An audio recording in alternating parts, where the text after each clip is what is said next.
project. Meanwhile, this guy that partnered with her just disappears, says, I'm done. And he starts stealing cash from the bank account, right? So that's the kind of phone call I get. It's the kind of, it's after the leg's been blown off and your toes are looking at you instead of away from you, you know, like, what the hell happened here, right? Yeah. And so I want to talk to those people that have stepped on the landmine. What do you do? This is my takeaways from listening to Ryan. I'm taking what you did after you stepped on the landmine. I'm going to apply it to what happens when you step on a real estate landmine. The first thing you're supposed to do, according to Ryan, is wait till the smoke settles. The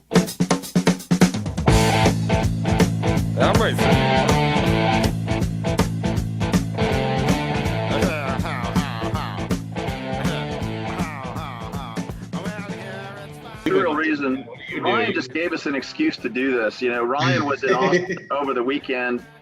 He drove down from Florida to come to a big party at Anthony's dad's house, Tony Garrett. We had a big bonfire out there, some Rudy's barbecue and some beer and some whiskey, and we just kind of relaxed and listened to Ryan tell stories. So most of you guys have seen all the war hero movies on TV, you know, that you've ever wanted to see, all the John Wayne stuff, you know, the Band of Brothers and stuff like that. And I have too, and Anthony has too, but I had never met one like in person where you could like pinch him, you know, and go, wow, this dude's real, you know. Please don't. Yeah, don't pinch him. He might hit you, or he might hit me. But anyway, I met Ryan on the internet, God, I don't even know, 5 or 6 years ago. After his leg got blown off and reattached, he was going through rehab at a place called the Center for the Intrepid in San Antonio. And I had donated a case of my books to the Center for the Intrepid, just to encourage the soldiers that were going through rehab, to inspire them that they can overcome any obstacle. And Ryan got a hold of the book. He liked it, and he found me somehow and said, hey, I like your book. I want to write a book. In fact, I am writing a book. I'm journaling about my life, my story. You know, help me do this. Help me get it published. Help me make it better.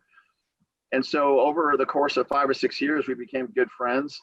And his book is out. Hold your book up again, Ryan.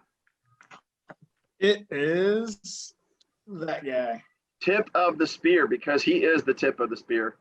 And so his book was released in July. It's doing very well in the marketplace. And we had him into Austin over the weekend to promote the book. And so I didn't even meet Ryan until Saturday. It was like we had this 5 or 6 year long relationship. He would call me from Afghanistan between battles, and I would go, what are you doing back in Afghanistan? Didn't you get blown up once already? And he would go, yep, I'm back. I didn't have enough. I still have another good leg. So so anyway, without further ado, I just want to ask Ryan a couple of questions.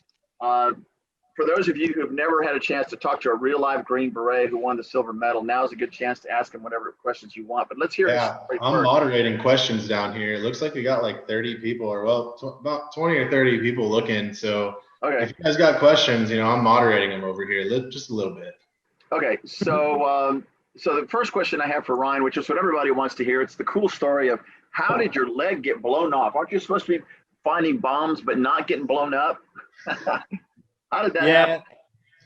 Well, it actually, my leg didn't actually get blown off. You see, I was at Navarre Beach, and there was these 2 kids that were getting sucked out to the middle of the ocean.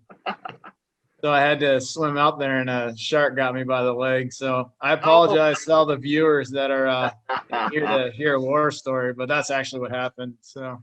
Oh, well, sorry, guys. Oh well. Guys, Now we're just talking to some normal guy over here on Facebook Live. We'll have the real Ryan Hendrickson next week. Yeah. No, I just just a mission. We went out September 11th, and we were moving, you know, it was, you know, overnight, because we do most of our movements at night and whatnot.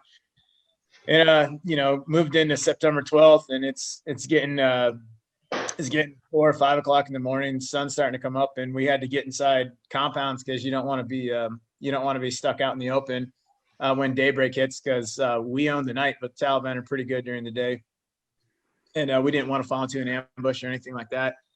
So we got up to a set of compounds, and we were trying to get the the Afghans to go and clear the compound, and they wouldn't move. They were not having it. So, long story short, our interpreter went down to the breach point of the compound, I guess doorway, and he was trying to convince these guys, quietly.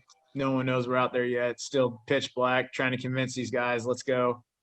And they still won't move. Well, I didn't know he was down at the breach point. So I had ran down to, about 25 meters down to pull him away from that compound. Cause if you lose your terp, you can't communicate with your indigenous force. You can't communicate with the Afghan commandos. And then it's just, well, it's bad news. So I had moved down to the breach to pull him away, and you don't ever like to have, basically we call it the unknown, but you don't ever like to have your back or your side exposed to the unknown. So when I pulled him away from the doorway or the breach point, I went ahead and I maneuvered so my M4 was in the breach, and I could basically engage any targets that could be in the compound. And I took a step forward, and that's when I stepped on the IED right in the doorway. So, yeah. So you were trying to save a guy, really, and that's how you got your leg blown off. Yeah. Or almost blown off. It was hanging by a thread, as I recall, right? Yeah. So if that counts as not being completely blown off, then okay. But Yeah. okay, so after this happened, describe what you felt like immediately after the bomb went off. I want you to take a step by step through what your conscious awareness was or was not during that next few minutes. I'd have to say, like right after the explosion, I mean, it wasn't as loud as you would think on movies and stuff like that, because right when you step on it, it does so much damage to your eardrums. It just sounds like a pop. But guys in the valley, they said it was huge. But I didn't even know I stepped on it. I just remember I was trying to breathe and I couldn't because of the amount of dust and ammonia in the air from the homemade explosives that went off. And I kept trying to like stand up, but I couldn't. So I was just getting pissed, but I wasn't hurting. It didn't have the pain didn't set in right away at all. Not like you would think. And then I remember as the dust starts to clear a little bit, because I was really thinking I was going to suffocate, really, to tell you the truth. But it's kind of like you're in this whole nother world. You're just surrounded by dust, and it's pitch black, and you don't know what's going on around you. And obviously something just happened, but you can't figure out what it was. And so, it's a very confusing time. But then, the sun had already starting to come up a little bit. There's those, crazy ass morning, sun rays that are shooting across the sky, so you can see a little bit. And as I the dust started to clear, I looked down and I remember I was like, I don't remember taking my boot off. I can't why is my boot over there?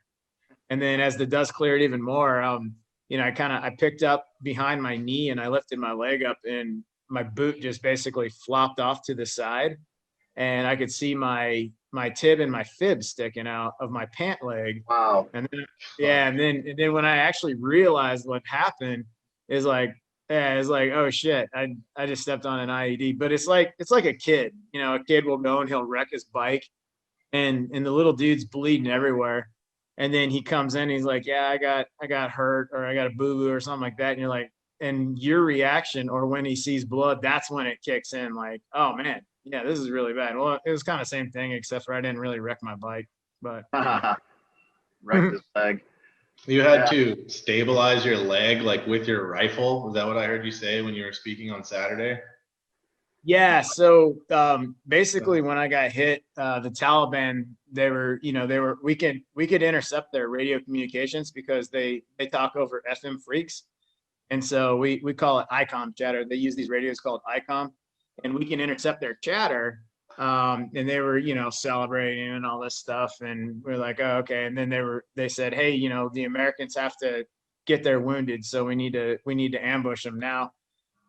So we're like, oh, this is bad news. We need to get out of here. So yeah, they took their collapsible buttstock off my M4 and just ace wrapped the shit out of my leg with it to give it some sort of rigid splint, and then picked me up. And yeah, we had to move quick because Taliban were coming out of their little caves. So man, that's like some Marvel comic type of story. Straight up with the crazy butt of the gun, like all supporting your leg. It's wild. Yeah. So when did the pain kick in? Like, when did you start feeling pain? Like back at the camp, or was it soon after they picked you up? Oh no, the minute I saw my tib and my fib sticking out of my pant leg, that's when the pain kicked in, when I actually realized what happened. Wow. Mm-hmm. Yeah, that's amazing. So so they take you back to camp and they patch your leg up the best they could to stop the bleeding, I guess, right? Well, no, they had me tourniqueted on the scene. So basically Blackhawks, they had to move me back like for about 400 or 500 meters back because the Blackhawks couldn't land due to the amount of IEDs in the area. Plus, they didn't want to get hit with an RPG or a rocket-propelled grenade. Yeah. So they had to move me back to the last safe area, and so got me back there. And then Blackhawk came in, medevaced me to a field hospital, and that's where they started the life-saving procedures, and then, kind of like the debridement and everything for infection. Yeah. So. Okay, that's crazy. So long story short, eventually he ends up in Germany and then back in at BAMC, right? San Antonio? Yep.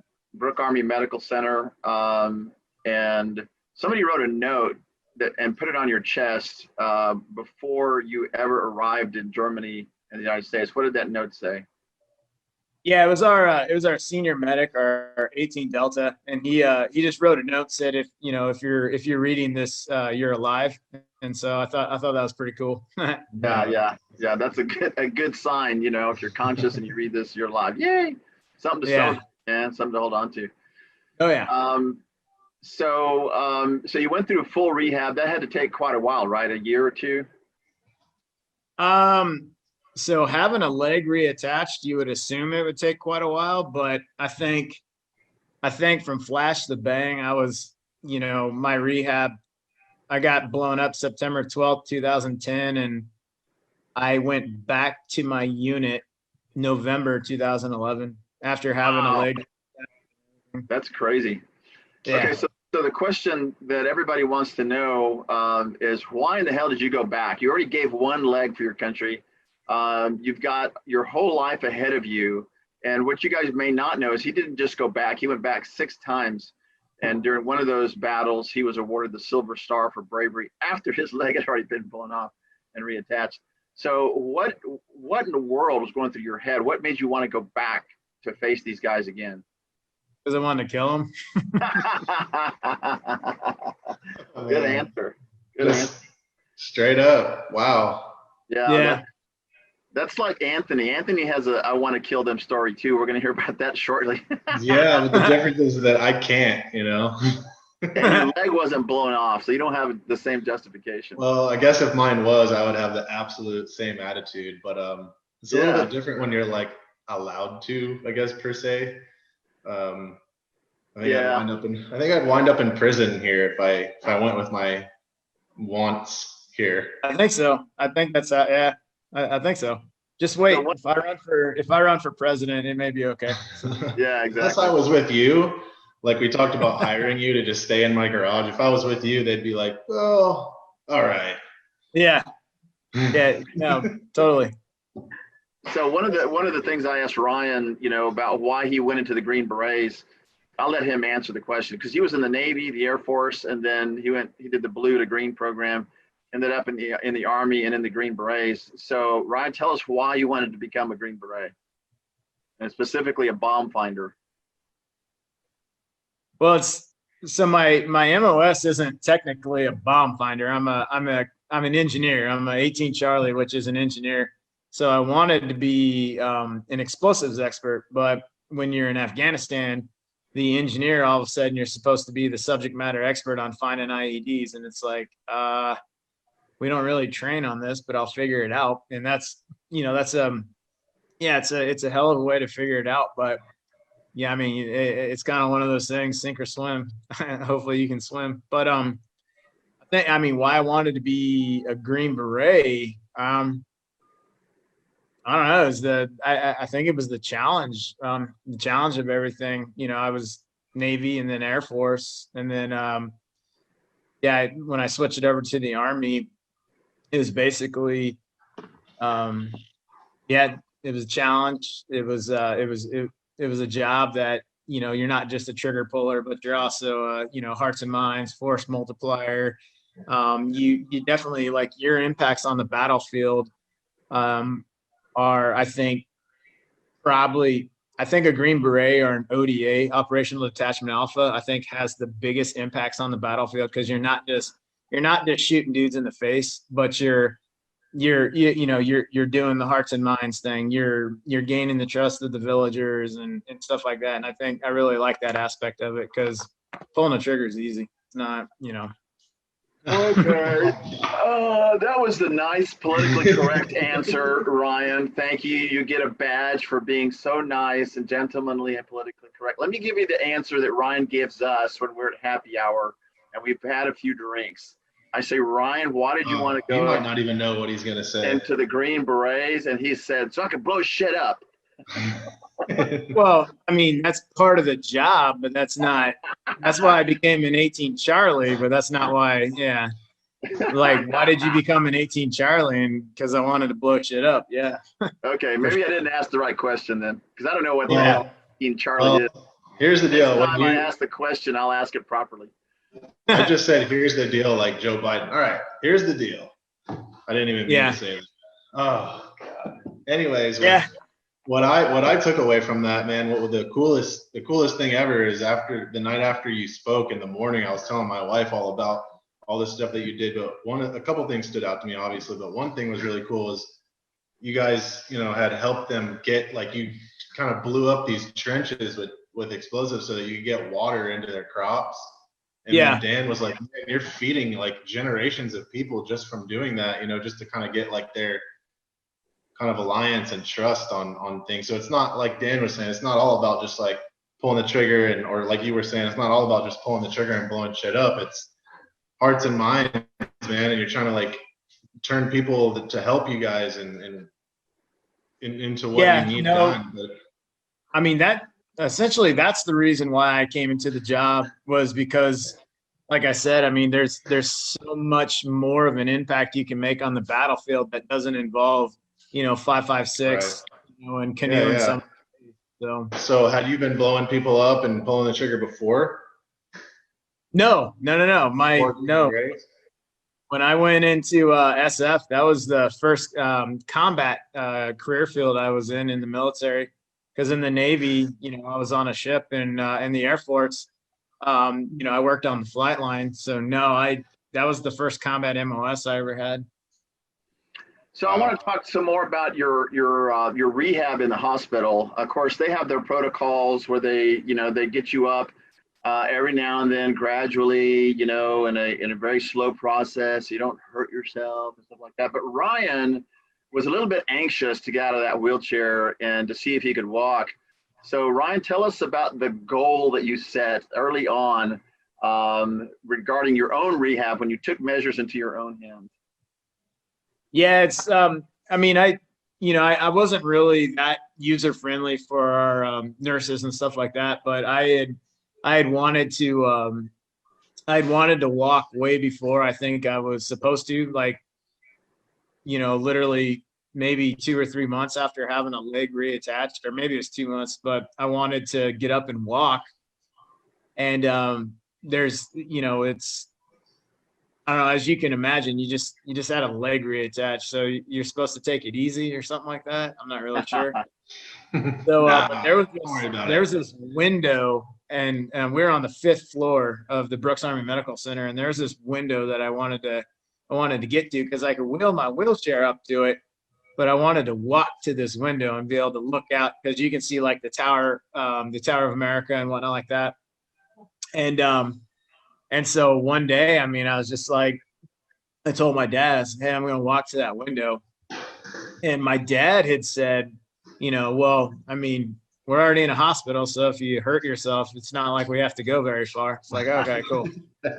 So yeah, so I had my little walker and everything, and we bust out of my room, or what I figured was a bust out, but I'm very slow, and I start gimping towards this window, and it's like it's at least 15 meters away. And I just, slowly, but as I'm moving, I've been used to being either in my wheelchair or on my back. And so actually standing up, my body wasn't used to it. And so as I'm moving towards this window, my vision is just getting narrower and narrower and narrower, but I really want to make it to this window, because a smart person would be like, hey, my dad has the wheelchair right behind me. Let me sit down because I'm about ready to pass out. Like, no. So my vision just keeps getting more and more narrow. And right when I got to the window, I passed out, and and it's like, well, I made it. And then the nurses, they were pissed. Man, you're dumb. I was like, well, I know, but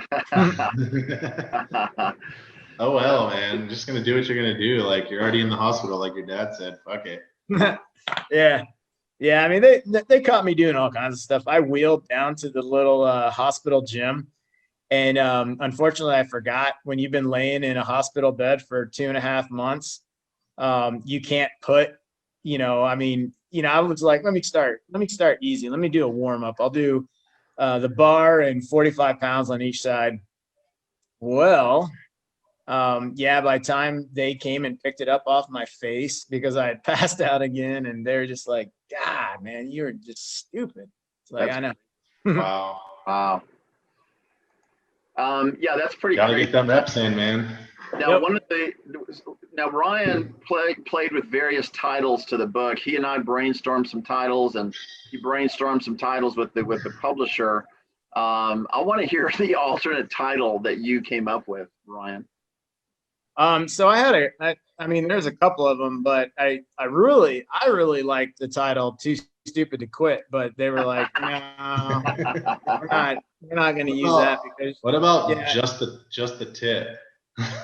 Oh my God. So my buddies, I can't even count how many. I've dealt with more memes about that from my friends. And I was like, oh my God. They're like, dude, we don't know if your book's a porn or what it is. I was like, it's not a porn, but I mean, funny. So yeah, I think Too Dumb to Quit would have been a great title. But yeah.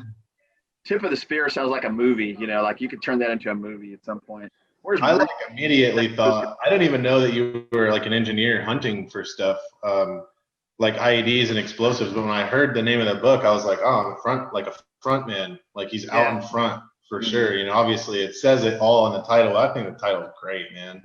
Well, yeah, I didn't like the title at first, but it's definitely has grown on me, and now I see why publishers get paid big bucks, because it's like, I mean, everyone says tip of the spear, and we're the tip of the spear and whatnot, but on an ODA, you're usually extremely far behind enemy lines, and I'm in front with a mine detector, just kind of like, well, hopefully I don't step on one. Dude, how do you like, I should have asked you this question when we were hanging out, but it's just dawning on me, like, how do you sit there and like just have like rounds that are just kind of flicking past you? Like, is it like out of sight, out of mind, try to ignore it, or are they not that close? Or dude, I would feel so like alone. I've been in some situations where they're extremely close, as in, God. Like, so there's a little thing with 7.62. When you hear the zip, you're like, okay, we're being fired at, but it's not that accurate. But the rounds are breaking the sound barrier. When you hear, or I'm sorry, but rounds are being fired. When you hear that crack, that means that round is breaking the sound barrier extremely close to you. And so the zip and the crack means, you're about ready to get fucked up, or excuse me, you're about ready to get messed up. So, but yeah, no, man, being up in front, dude, I have this weird like belief. And I don't know, maybe I'm wrong. I believe I'm right, but I really believe that there's two things in life that you don't control. You don't control life and you don't control death. Everything else in between it's a book with blank pages and you can write them as you want. But I believe way before you were ever even born, when you are going to enter the world and when you're going to exit it was already, that story is already there. Now, what you fill in between, that's up to you. And that's kind of why I wrote the book, was because, you know, my life and my death is it's going to happen the way that I believe God wants it to happen. But what happens in the middle, I mean, that's on you, man. I mean, as lame as it sounds, that's like, okay, bullets compared to like COVID or whatever, that's the same thing for me. I might upset some people saying this, but like, I just got to the point where I'm like, man, I have to live my life. Like if I die by getting run over by a car, or freaking you get shot by a bullet, or I get COVID and I die, that's what was written for me. Like, what am I going to do to change it? Dead, you know? I mean, I don't know. That might like upset some people, but we're being here, so yeah, you're there's a pretty good chance you're gonna survive COVID. So yeah, maybe not 762 whizzing past you, because man. That'll canoe your head right there. It'll be. So can you mimic the sound that a bullet makes when it's going right by your head? Like, what does it sound like? Yeah, I mean, you come on down and I'll shoot at you and you'll figure it out. I have to wear my turban. You know, I got to put on some. Okay, I was sitting in Colorado one time a few years back, and I was sitting up on this mountain, and we were smoking, and all of a sudden, man, I heard all these freaking bullets being fired all around this little canyon area, and it tripped me out so bad. I never heard any like cracking. It was just like the whizzing, and I was like, we have to leave. And some of my friends were like, well, what's the big deal? And I was like, I have no idea where these rounds are coming from or where they're going. Like, I'm going down the mountain. Like, someone doesn't want us here. Okay, be honest. You were wearing a rabbit costume, weren't you? I was. It was one of those parties. I understand. Yeah, we were being silly. The role playing. Somebody had an Elmer Fudd hat, and you were the rabbit. I understand. You know. Hey, anyway, you're the one that wears the purse everywhere we go, man. Hey, so. Ninja pouch. Okay. Anyway, so I want to ask Ryan another question. So you had a personal goal to go back into battle, but you can't just pick up your gun and put on your uniform and march back into battle. I mean, that sounds like a almost impossible goal, considering your leg was blown off and reattached. I mean, how big of a challenge was that to get permission to go back into battle? I mean, it was huge. And I wouldn't necessarily say, so how I got back to Afghanistan was kind of, it was legal, and it was completely, you know, like my command knew, well, correction, the overall command knew what I was doing, but my direct line commander, they weren't really tracking, because when I actually went back to Afghanistan, it was March of 2012. So I was meeting my unit back in Afghanistan after basically getting back. So I got back to my unit in November, and then I was meeting my unit out there in March of 2012. They had already deployed, I want to say January 2012. So how it worked out was, when I got back to group, or 7 Special Forces group, I started to do the rehabilitation, the return to fight program. We call it, it's a Thor 3 program. And basically, if you get their blessing on being fit, you know, fit to fight or fit to redeploy or whatever, you're pretty much good. So I was out doing guys in there that were just, I mean, they'd never been blown up, no injuries at all. It was just, so I had proven that, you know, hey, I'm good to go. So basically, with my immediate command all in Afghanistan, and I hope I'm not out talking the listeners, but you can kind of imagine, like, you have your direct supervisor, and then the CEO of your company. So your direct supervisor's gone, so you go and get the CEO's permission. So it doesn't really go over very well. So I received a medical waiver from our battalion or from our group surgeon and from the group commander which is the CEO of 7 Special Forces Group, to deploy back to Afghanistan, kind of forgetting to inform my direct supervisor, which would be, well, direct supervisor, that I was on my way back. So I was approved, and then I showed up and I surprised quite a few people that I was. Hey, you got what you wanted, man. Like hearing you say that in two different worlds, man. I do that all the time in like business and real estate. Like if you're not getting the answer that you want one way, man, I go around a lot, and it might ruffle some feathers, but by that time it's like I've gotten what I wanted, and then maybe I've gotten the respect of other people. So yeah, anyone who was upset with me to begin with is just kind of like falling off. So man, you got to be aggressive. I mean, if we're going to relate that to real estate, man, people in the real estate game, we do that all the time, where it's just like, yo, you're not getting the answers and you're not getting the success that you want. You start going around and finding different ways to do it, just like you did, man. You wanted to go back, and you were going to find a way to go back. So here's my question. When you first started down the application process, or whatever it's called, did anyone tell you it's not going to happen, that's impossible, you know, why are you doing this, or anything like that? The application process? I don't know what you call it. Like when you first told somebody, hey, I want to go back into battle. I mean, did anybody did anybody tell you that's not going to happen, it's impossible, or anything like that? Well, yeah, that all started at the hospital. Yeah, so when I got back to 7th group, everyone's like, oh, they didn't really know who I was because my whole unit was gone. So they're like, oh, okay, cool. Yeah, sure. Go back, buddy. But in the hospital, oh yeah, they were like, hey, dude, it's great to have goals. You know, I had some people that really believed in me, like Johnny Owens. He was my physical therapist, and my main orthopedic surgeon, Dr. Chu. They all really, really believed in me. But other people would talk to me and they'd be like, hey, dude, we don't want you setting yourself up for failure, because if you base everything on going back to Afghanistan, we don't want this to, when you don't go back, we don't want this to put you in like depression or something like that. They said you need to manage your expectations, or expectation management.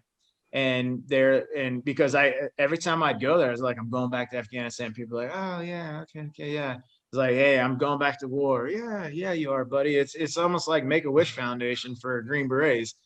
And yeah, they just, you know, finally, a couple of people were like, hey, even a counselor is like, hey man, you need to manage your expectations, dude, because you know you're setting such high goals for yourself that when they come crashing down, man, it's like I don't need you going through like severe depression or whatnot like that.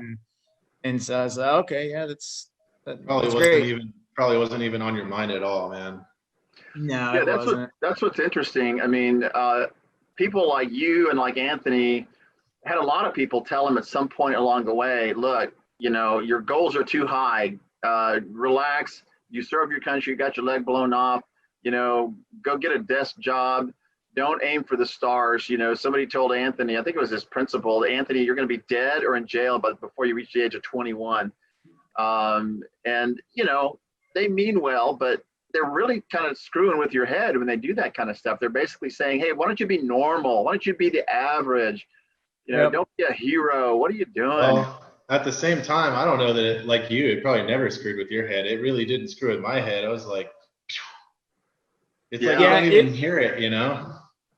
Yeah, none of it really, like what people were telling me was like expectation management and everything. That wasn't really bothering me. What was bothering me is when I actually got back, people would be like, oh, well, that must have not been that bad because you're back. And that would that's freaking awful, dude.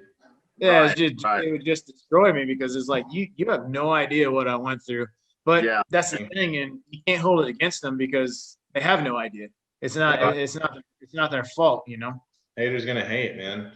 That's what fuels us, though. At the same time, man, it's like hearing that is like almost what we thrive on, to hear it. Like, okay, well, you just literally it bothered fire. I mean, it bothered me at first. And I, you know, almost to the point to where, you know, I went through like these mental issues with like, hey, maybe I would be better with my leg chopped off or something like that, so people would actually know that I really did get injured. Because having a leg reattached is just they're like, what? That doesn't, there's no such thing. It's like, no, there really is. But I finally just got to the point, like my dad said, is like, you're absolutely right. They don't know, and no one's being malicious about it. They just, Right. It's like, well, hey man, at least you still got your leg. And that statement right there would bother me so bad, because I would be like, I still got my leg, and what? What? Why would you say it? And so I would always get super defensive about it. But now I don't know. I just don't care. I've done enough after, getting blown up that. That's just what it is now. That's what they see of you. Oh, well, yeah, we don't have anything else. Yeah. Your dad was pretty pivotal in your rehab process to get you through the pain and sometimes the depression. Share with us some of the things that he told you that kind of helped you along the way. Oh yeah. I mean, there's, that I went through some dark periods, and you definitely, you have, I guess, what they call like survivor's guilt, or you feel like you let your team down and stuff like that. And in 2010, when I got blown up, like the war didn't stop. Dudes, friends of mine were coming, I was meeting them in the hospital, and they would have no legs or whatnot like that. I mean, it was just still, guys were getting tore up over there. And so then you start to get survivor's guilt. And then when your buddies are dying and stuff like that, there's a lot of there. It's very easy to get into the poor me and becoming a victim. And so I started down that rabbit hole, of like, wow, why did this happen to me? If I wouldn't have done this, or if this would have happened like this. And I trying to find people to blame, trying to figure out how to make everything okay. And my dad, he's like, hey man, we need to talk, because I see what's going on in you right now. And he said, I don't think you quite understand, because of all the drugs you're on, and the pain. You're just in a really dark spot right now. But I don't think you understand the opportunity you've been given. And I mean, I guess if you're laying in a hospital bed like that, doesn't really seem like an opportunity. But he's like, no, you've been given an opportunity that many people, like, they wish they had in life, and they never will. And that's the reset button. And he said, you're laying here right now, and you have basically two options as I see it. Option one is you can become a victim of this horrible thing that happened to you. You could become, Ryan Hendrickson, former Green Beret, stepped on an IED in Afghanistan. You can let that run your life. This injury can become you. You can make yourself this injury, and you'll never get past it. You will be stuck September 12th, 2010 for the rest of your life. You will always be this injury. And he said, and it's a very, very dark and lonely path. And it leads to a lot of the issues we have today with suicide. He said, or you can use the situation that happened as the gift that it is. And even though you can't see that right now, you have to understand that you just hit the reset button. You can use this opportunity to make yourself a stronger man. You can use this opportunity to, renew your relationship with God. You can use this opportunity to be that person that builds people up around him rather than tear people down. People can be around you and they leave being a better person. You can do all that. Everything you're laying in your bed right now, wishing you would have done or wouldn't have done, you can do that. And he said, I highly recommend you choose to use this to your advantage and make yourself a stronger person, because if you go down and you become a victim of this shitty incident that happened, let's just be, frank with it, you may not recover from it. And so, yeah, that was a pretty big driving force for me to actually, for once in my life, to take responsibility and to not be the victim, to not have excuses, to take control of my life. So in a weird way, it's kind of like that IED kind of saved my life in a strange way. Wow. And I think you just wrote your second book. Yeah, I'm not kidding. I'm not kidding. Like just hearing that whole thing is like you literally have so much more to write about. Yeah, I agree with that. And I'll be honest, I haven't read the book yet. I'm starting it because I just got it the other day. But you just looked at the pictures. Yeah. Yep. Hey, that's why he put pictures in there. You just wrote your second book, man. And I don't know if you included a lot of the mental struggle in there, but man, there's probably a lot of people that you could help with what you just said in like 4 sentences. You could probably write an entire second book about that moving forward, man. Right? It's almost like the razor's edge, man. You could just go this way or this way. And there's a lot of guys that are probably tipping either way in your situation or in any life situation, really. It doesn't even have to be like military based, honestly.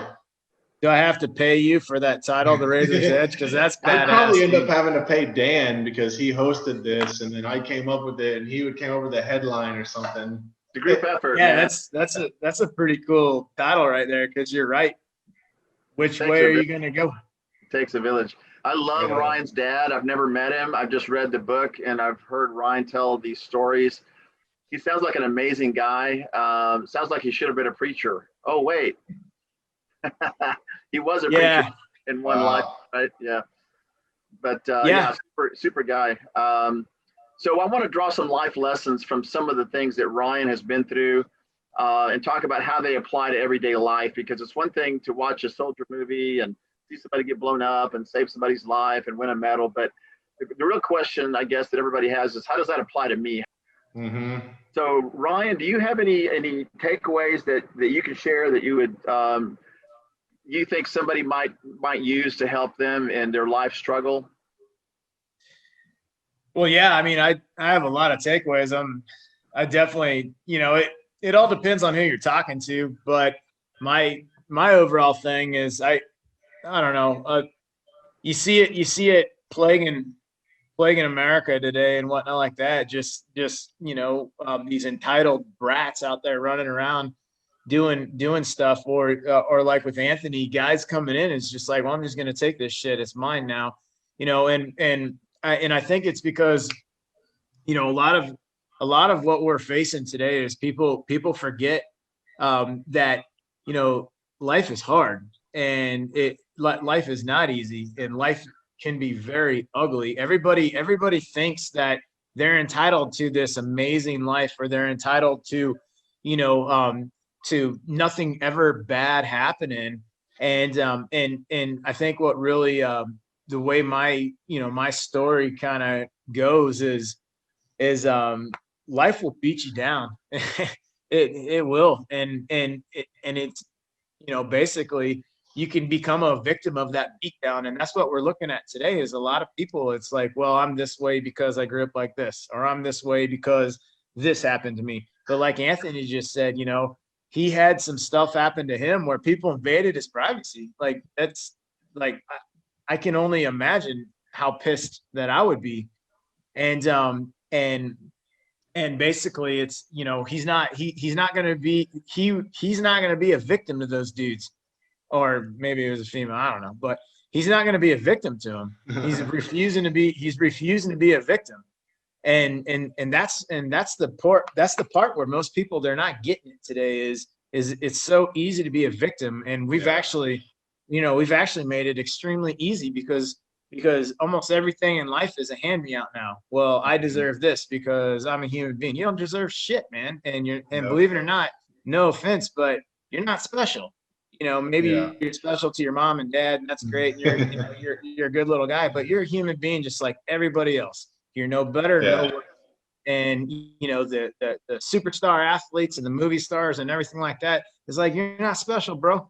You're just like me, and I'm just like you, and you're just like this guy over here. And so I think when people start to understand that they're not owed anything, when people start to understand what entitlement is, and when people start to understand that, hey man, life sucks and it's hard, and if you become a victim of that, then you're always going to be held down by something. It's always going to be somebody's fault. There's always going to be a problem.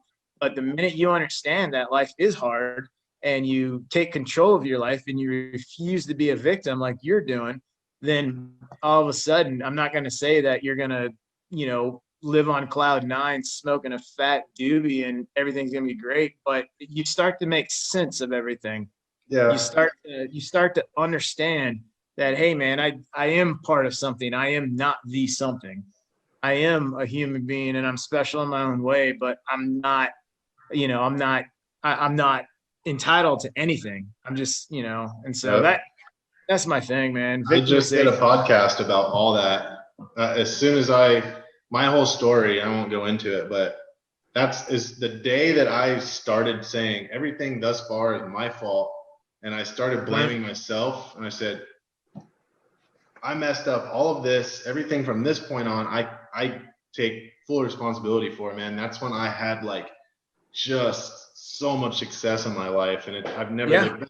And it's not going to happen once or twice, or it's going to happen over and over and over and over, because you get comfortable, you become a little bit of a victim, less than the last time, and then you just start, you know, it goes in cycles, you know. Poor me.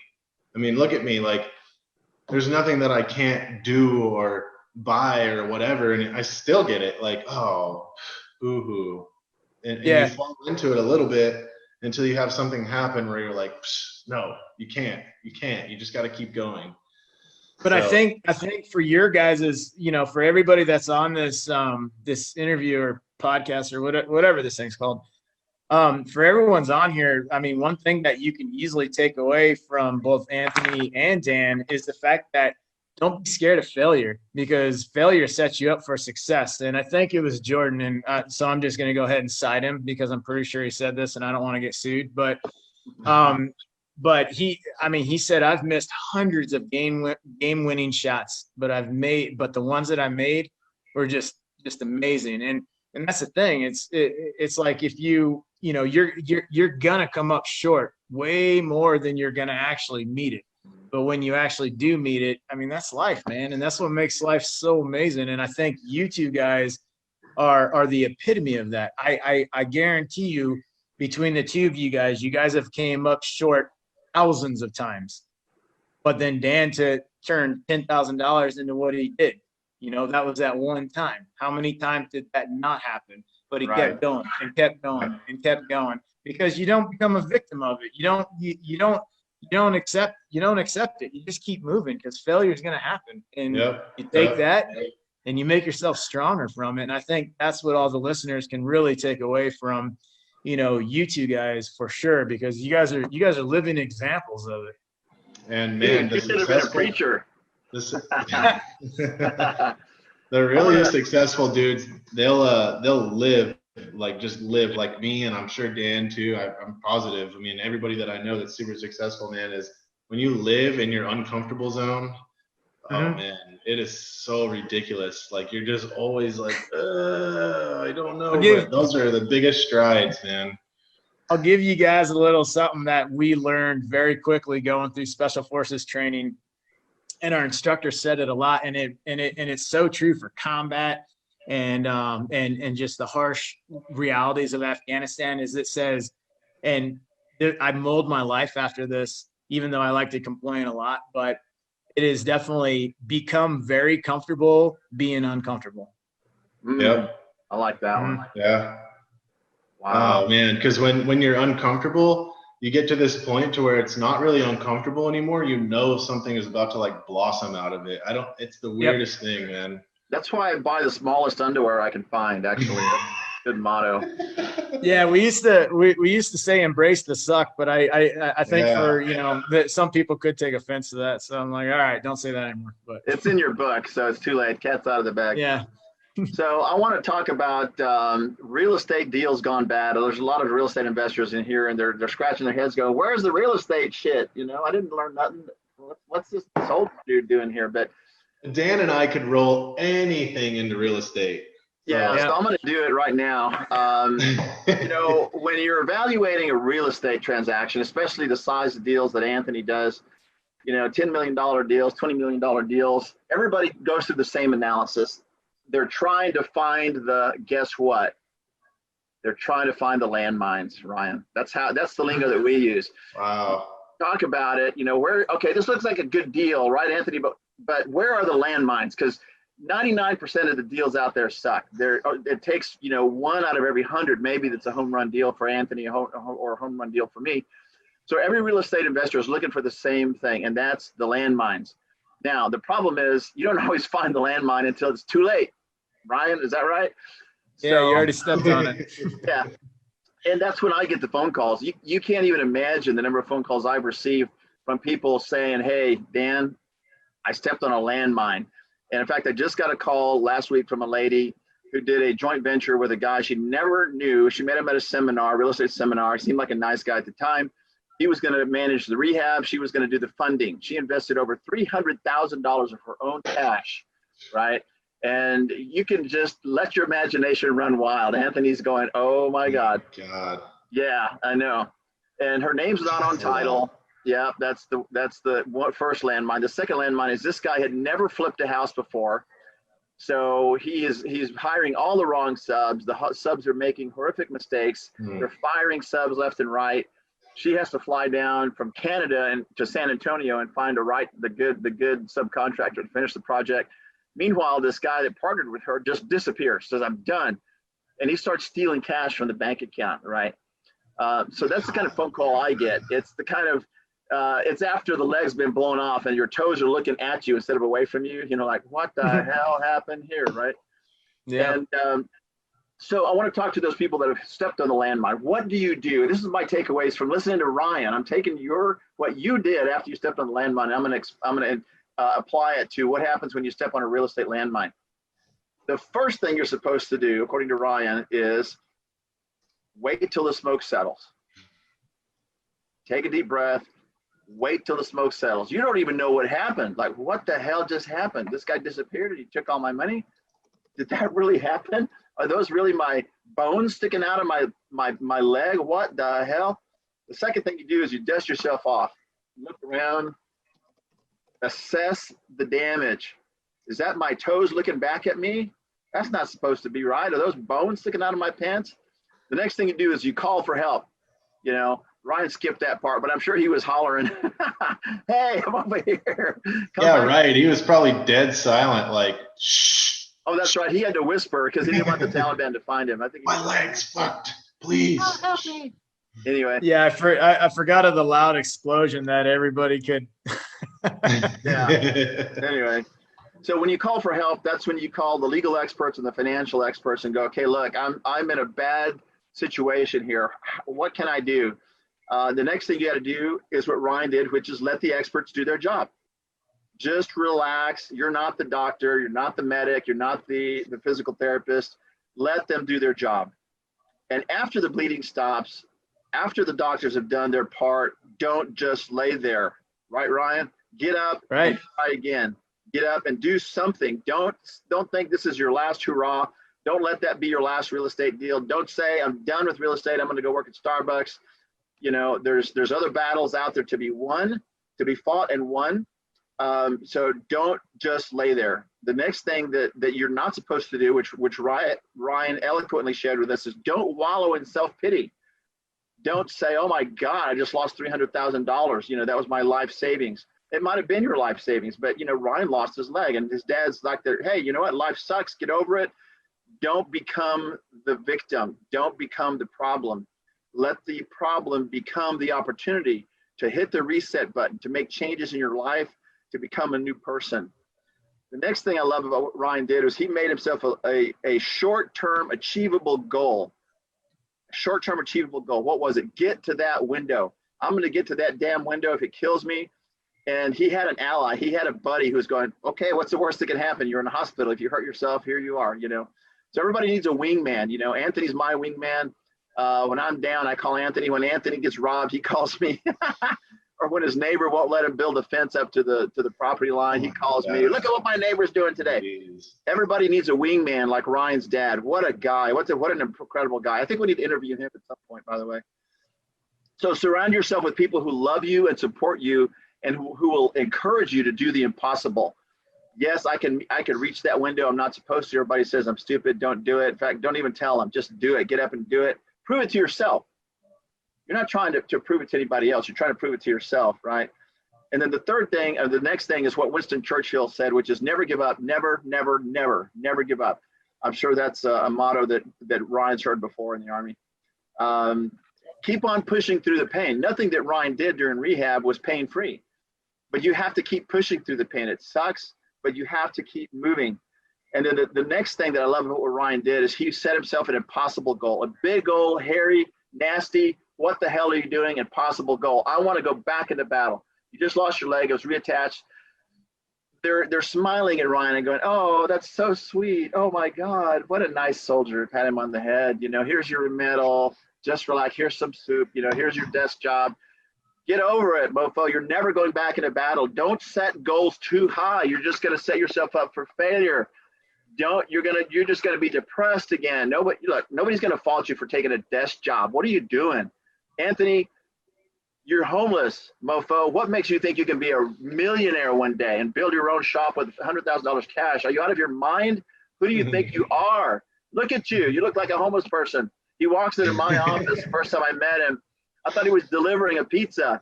Walks in with his hat on backwards, earrings in both ears, tattoos all over his body. I'm like, yeah, can I help you? He goes, I'm here for a closing. What? The next week he comes back and he says, I'm here for another closing. You're another closing? He goes, yeah, I'm selling the house I just bought. And I looked at the stats and he made 20 grand in a week. I'm like, who are you? I want to talk to you. I want to get to know you, you know? So yeah, people will say, look, man, you're setting yourself up for failure. Who do you think you are? You can't buy an apartment complex. Look at you. You were just living in a truck 2 years ago. Anyway, but Anthony did. Here's the other one that I love that Ryan brings to us. Make them pay for laughing at you. Make them pay for laughing at you. Ryan talks about how when he was on the gurney, he could hear the laughter of the Taliban and the chatter going, oh, we got another one, ha ha ha, you know. I don't know what they call Americans, but you know, whatever they said, really pissed him off. And I know that Anthony has shared with me many times when he was pissed off because somebody said he could not do something, and then he comes back just to prove him wrong. The next thing you should do is, you know what?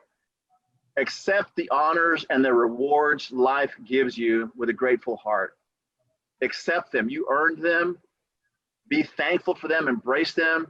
Don't show them off. There's no reason to brag, but yeah, be thankful for the stuff that the universe gave you, that God gave you as a reward for overcoming all these obstacles.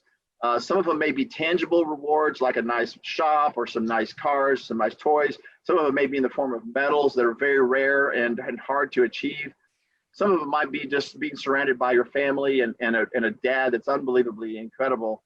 But accept those things. Those are your rewards. Don't be ashamed of them. Be proud of them. And then the next thing, always reach back and help those who are going through a tough time. Never forget your fellow soldier. Never forget there's somebody out there who has it worse than you. Somebody right now is going through a really hard time, but he's not going to tell you. But you can see it in his eyes. You can hear it in his voice. And it's up to you to go, hey, are you okay? Is everything okay? Let's talk. What's going on with you? Tell me what's bothering you. It's okay to do that. In fact, it's important to do that. And grab them by the hand, lift them up by the shoulders, and drag them off the battlefield, because you may be the only guy between them and death, okay? You never know what people are dealing with. And finally, many years later, after all of these things have happened, look back and be thankful for the tragedy that made you who you are today. And I love your dad's words, Ryan. Think of this as a gift, because it is a gift. It was a chance to hit the reset button to change your life, to become a better person. And in the moment you're going through pain, it's impossible to be thankful for it, right? But maybe years later, you look back and go, wow, look at the new person that I am because that thing happened to me. Thank you, God. Thank you, universe. I'm a better person. And thank you, all my buddies, my friends, my dad. Nobody goes through this alone. So. Yeah, wow. I mean, one of the big things is never forget where you came from. That's number one. And number two, just like you just said, yeah, it's, you know, be there for people. You know what I'm saying? I mean, it's yeah, that's the problem we have now is everyone is out they're in it for themselves. You know, be there for somebody. It's easy because you gotta never know. Yeah. And this is especially true for men, because men by statistics don't have a whole lot of close friends. They say that men can count the number of close friends they have on one hand and probably 3 fingers, you know, people that would take a bullet for them, literally. and figuratively, people that are with them through thick or thin. Women are different. They have a gaggle of women that they can share with, but men don't share their problems. They don't like to admit they have problems. And so men, more than ever before, need to make themselves vulnerable. Like Anthony just said, they need to be willing to call their buddies and say, hey, I need to talk to you, man. Can we just go for a drink? Can I come over and just watch TV with you? I just need somebody to hang out with. Because if you don't do that, you're headed for a dead end.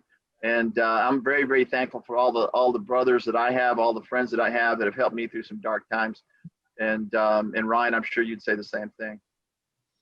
Yeah, no, I definitely can. I guess for your viewers that are on here, when life seems like it's closing in, you just stepped on an IED, everything, or you just hit your real estate landmine or whatnot. Just remember, you never know. Giving up, you'll never know what that incident could have been a blessing. You know what I'm saying? So like with me, giving up would have been an easy option, but now I've made something from it. Anthony, giving up could have been extremely easy. You could have been the dude that OD'd in your car and whatnot like that. Now look at what you did for yourself. And Dan, everything you've been through, giving up, that definitely could have been that would have been the easy option, but you wouldn't have been who you are right now. And so that's the thing. I mean, giving up is easy. That's the victim mindset right there. Not giving up. Yeah, you have no idea regardless of how bad it sucks at that time, you have no idea if you just been handed a blessing. Crazy. I think the quote that I like today is "Embrace the suck." That's the one Ryan did not want to share. But the takeaway that I take from that is go ahead and embrace the pain. You're in pain, okay? Go ahead and embrace it. It's not going away anytime soon. Nobody said it was going to go away anytime soon. Hold on, push through it, get up out of your wheelchair, march toward the window, fall face forward against the glass, and thank God you made it, and get up and try it again the next day. Embrace the suck. I love that. I need a t-shirt that says that, Anyway, Anthony, final thoughts from you? I'm going to take the last 10 minutes and just turn it into a clip. Man, I saw a piece of paper like this for a while from you. Were you literally writing a MLK speech, man? That was freaking harrowing right there. I mean, what the hell? Where did that come from? Came from Ryan, man. I just applied it to real life. That's what he did. That's holy cow, dude! That was some serious. You laid it down like a preacher for 5 minutes right there. Yeah, you convinced the jury, that's for sure. Well, Ryan, hold up your book one more time. All right, we got. It's called Tip of the Spear. Anthony has one too. I'm at the office. My book's at home. Google this book. Go buy the book. Read it. It'll change your life. It'll encourage you, no matter what you're going through, to push through the pain, to embrace the suck, to hit the reset button and do life better. And you'll become a better person for it. And more importantly, share it with a friend. Share it on Facebook. We're trying to help Ryan to help the world. It's one thing to write a book and become a bestseller. That's not Ryan's goal, although if that happens, that's cool. His goal is to help people, and you can help him accomplish that goal by sharing the book, Tip of the Spear. All right. Hell yeah. Ryan, thank you for everything you've done for your country. Thank you for what you've done for me and Anthony. You're an incredible guy. I am honored to know you, and your lovely wife, Dawn. Love her to death. She's amazing for putting up with you. I mean, she's amazing in her own right. She has a heart of gold. And Anthony, thank you for all your thoughts too. Peace out. We'll see you guys next time. If you want to hang with us for lunch on Friday, we'll post that soon and tell you where we're going to be. Just come pick our brains, and let's just share some fellowship. Peace out, guys. Thank you for everything, Dan, Anthony. It's awesome, man. We'll stay in touch. All right, sounds good. Send me a hat. All right, guys. Okay, bye. See ya. Bye-bye.